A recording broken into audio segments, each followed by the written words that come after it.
চিন্তা করে দেখেন, একটু চিন্তা করে দেখেন আল্লাহ পাক রব্বুল আলামিন আমাদেরকে কতটা মহব্বত করে, কতটা ভালোবাসে। আল্লাহ ডাক দিয়ে কয়,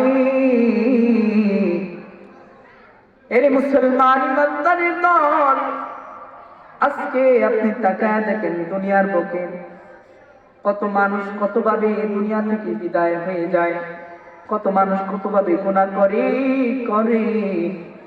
আল্লাহ পাক রব্বুল আলামিন জানায় দেয়, আল্লাহ পাক রব্বুল আলামিন জানায় দেয় কত মানুষ কতভাবে গুনাহ করে। রে ফেরেশতারা রে, আমি চাইলেও আমি তাদেরকে এরকম ভাবে ধরতে পারি না।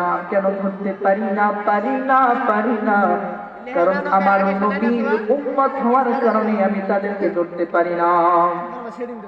এরে মুসলমান ইমানদারের দল, আল্লাহ আমাদেরকে কতটা মহব্বত করে দেখেন। দুনিয়ার বুকে আপনি একটু তাকায় দেখবেন, একটা মার ধরেন দুইটা সন্তান, একটা সন্তান কথা বলতে পারে আর একটা সন্তান কথা বলতে পারে না।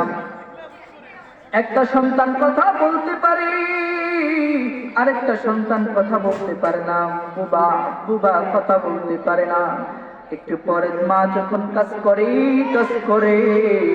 একটু পর যদি ভালো সন্তানটা মাকে ডিস্টার্ব করে আর বলতে থাকে মা বলে চিৎকার করতে থাকে, একটু পর মাকে মা বলে চিৎকার করতে থাকে, মা বলে চিৎকার করতে থাকে। ওই মা কিন্তু এক সময় বিরক্ত হয়ে যাবে। আর একটু পরে যদি ওই প্রতিবন্ধী ছেলেটা, যে ছেলেটা কথা বলতে পারে না, ওই সন্তানটা যদি ডাক দেয়, একটা বার বলে মা বলে ডাক দেয়, বলেন তো দেখি মার অন্তরটা কেমন হবে, মার মনটা কেমন হবে? এরে মুসলমান ইমানদারের দল, ওই প্রতিবন্ধী ছেলেটা যদি একটা বার ডাক দেয় মা,